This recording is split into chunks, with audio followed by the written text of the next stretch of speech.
Greetings, I'm CrossKnights, and this is Let's Play How to Raise a Dragon by Gregory Weir. Not to be confused with the movie How to Train a Dragon. Basically, you just play the life of a dragon. From birth, as we are now, to adulthood. And depending on your decisions, it will affect the outcome of the game. Hatchlings. Dragons hatch alone. They are not brooding creatures. This is possible due to the high degree of autonomy of a newly hatched dragon. Unlike human babies, a hatchling can fend for themselves. While their wings are still vestigial, they can chase down and consume food without assistance, and they are capable of defending themselves against predators. Alright, so the purpose of this part is basically just to eat food. And here's why. Coloration. A dragon's scales can take on almost any color in the rainbow. Contrary to popular folklore, the color of dragons has little to do with the dragon's temperament or abilities. The color of the dragon's scales depends entirely on the food which they consume when they are still a hatchling. It is unclear what causes the dragon to prefer one food over another. It may simply be a matter of personal preference. And it is in fact a matter of the player's personal preference. Depending on what foods you eat, it will determine what color the dragon is for the rest of its life. And I'm going to try to find all of the different food types in this area. If you eat all of them, you'll be a white dragon. Also, if you want to be a black dragon, you can just run right through this part and not eat anything, and you'll stay black. There's also, of course, combinations. You know, oddly enough, though, if you eat all green and red, you start turning yellow as opposed to brown. But so it doesn't quite follow the color wheel. But still, that's pretty much what you're doing. You just run around and jump and consume food, and it'll change your color. It's a simple game. Simple premise. Looking a little bit green, hopefully. Oh, I'm kind of whitish. Hopefully I haven't missed too much. It doesn't matter all that much. It's really just, you know, how your dragon looks. It doesn't affect anything. Okay, now this thing is tricky to get. You'll notice it's walking back and forth. You actually have to wait till it's up on that part of the tree or you won't be able to eat it.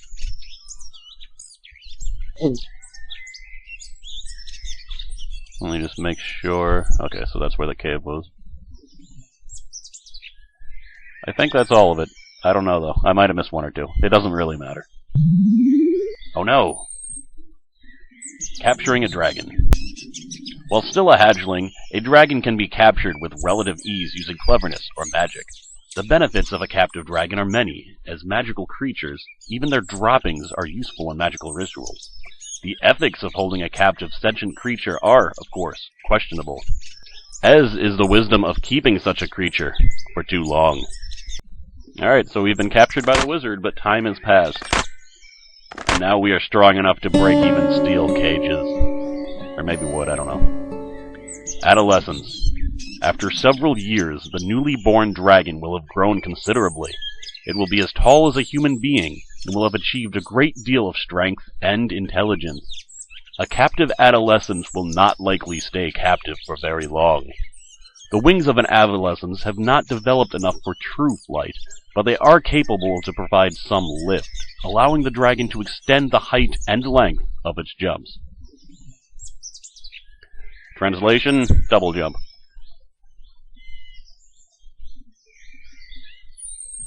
Breath powers. The most distinctive ability of a dragon is its breath power. Dragons can channel magic through their mouths to cause amazing effects. Searing fire, healing mists, and even a burst of water and magic that can cause plants to grow with incredible speed. Each dragon only has a single breath ability, and it seems to be determined by the dragon's diet as an adolescent. Some dragons lack any breath power at all, perhaps due to insufficient nutrition.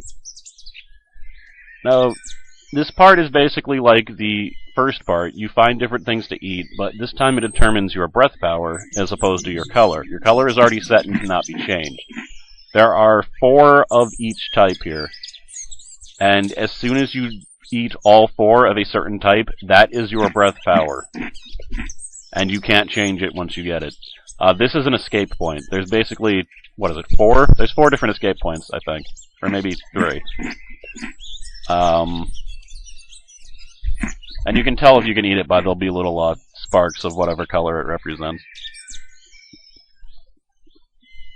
So the object here is to escape. You actually can escape without choosing a breath power, which is what I did the first time by accident, because I didn't know what I was doing. And the breath powers will come into play a bit in the next scene. So, alright. Got 2 of that. I'm not going to run around and get all of the objects just because, you know, it'll choose my breath power. This is another escape point, oddly enough. The wizard who captured me is sick and dying. If I want to, I can do something about that.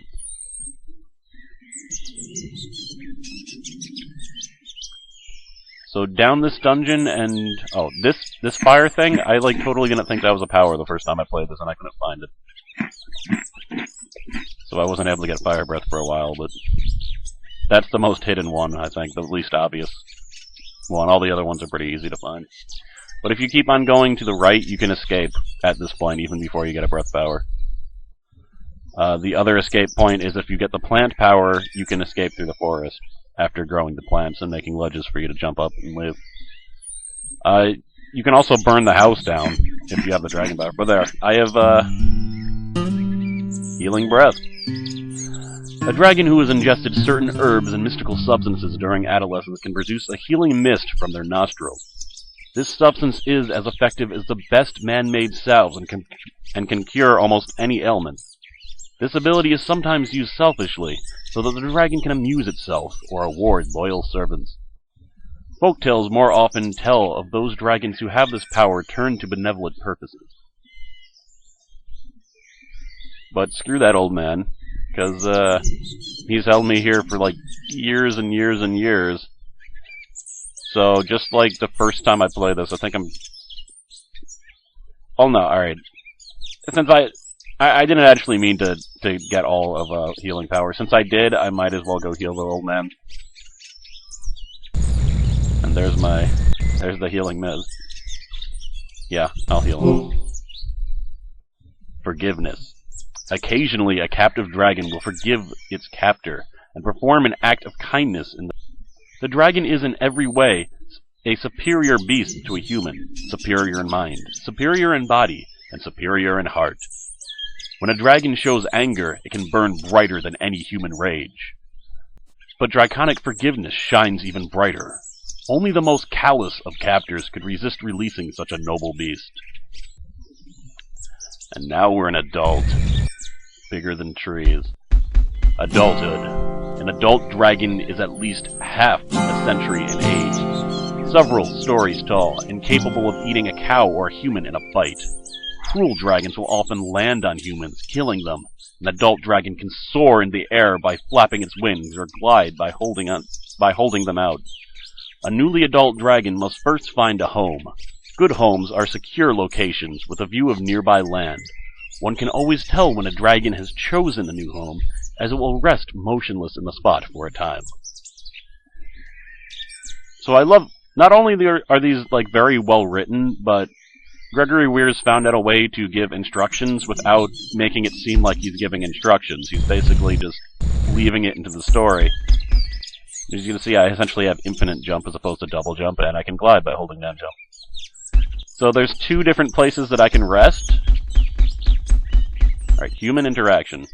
The history of human-dragon interactions is a complex one. Some dragons ignore humans altogether, while others cause cruel and arbitrary destruction. Occasionally, a dragon will set itself up in a position of power over humans, either as a strict overlord or a gracious protector. An adult dragon is a fearsome sight, and is effectively impervious to all but the most dedicated human attackers. So if you want to, you can be a jerk and kill the humans. If you have the breath power or the plant power, you can destroy the humans. If you don't have any breath power, you can jump on them. You can eat them. And this is the first home. I'm actually not going to pick it. I'm going to go further. No, I can't. If you actually have the plant power, you can heal their fields and make the fields red. but I have the healing power. I can actually bring dead people back to life. It's a little bit disturbing that they're green, because I might be making zombies. I don't know if that's a good thing or not. But still, I've decided to be a more reclusive dragon. A more stereotypical dragon, I guess, living in the mountains instead of on top of the human castle. That's a bit much. Nomadic Watcher. The Watcher is the most mysterious of dragons. It does little harm to humans and contents itself with staying away from all civilization. These dragons are rarely regarded as a threat to civilization. They only occasionally damage human settlements, and will often only hurt humans who attempt to attack them. The heroes who attempt to destroy these dragons are typically motivated by personal fame, rather than protecting civilization. What is this? I'm no longer a dragon, but... The hero. For every dragon, there is a single human capable of posing a threat. This hero, or heroine, seems to have a link of destiny with the dragon. Sometimes the hero is a warrior who sets out to destroy the dragon. Alternatively, the hero may decide to befriend the dragon and work by its side. The hero may even be sent to pay tribute to a draconic tyrant. Just like dragons, heroes can be good or evil. They are recognized only by their tremendous strength. So here you can actually choose a bow if you want to go kill the dragon, or you can choose one of two gifts. So the secret there is, if it's a dragon, I'm not entirely sure, but I'm pretty sure if it's a dragon with plant breath, or whatever you want to call it, then you pick the flower and it'll like that. Otherwise, you're going to want to pick the gold. I guess the bag of gold was just laying in the forest for some reason. And if you want to try and kill it, you pick the bow and arrow, and then you'll actually battle the dragon, which can be difficult. Oh god, zombies! Zombies. No, they can't actually hurt you. It seems like they should be able to, though. Creepy-ass zombies.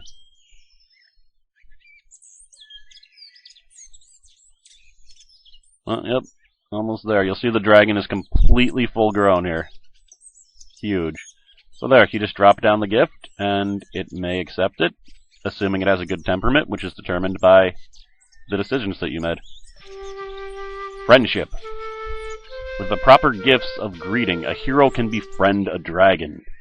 The partnership thus formed is as strong as a bond of family or marriage. The hero and the dragon will fight for each other and serve as constant companions. Such a partnership between two dissimilar beings is special. The greatest deeds in history were done by heroes paired with dragons, and I would venture that there is no more powerful force on this earth. So there we go. It's a happy ending. And there's quite a few different endings. They're all just told by those text blocks, but still. Once you beat it, you'll actually have the opportunity to go back and pick any stage you want. For example, you can start captured and just pick what color you want instead of having to go through again using the little sliders, which is a really, really nice addition. I'm glad he did this. And if you start here, you can choose any breath power that you've unlocked. So you actually do need to play it again to unlock the different things. And here, you can choose its color, its any breath power that you've unlocked, and also its behavior. And I've actually not found all of the different behaviors. There's 2 that I'm missing, so if someone plays this, maybe they could tell me what the 2 I'm missing is, because I'm kind of curious, but I don't know how to find them. And the titles are determined by how you interact with the humans and which place of rest that which place that you choose to go, I guess. I think. I don't know. I'm not entirely sure about everything.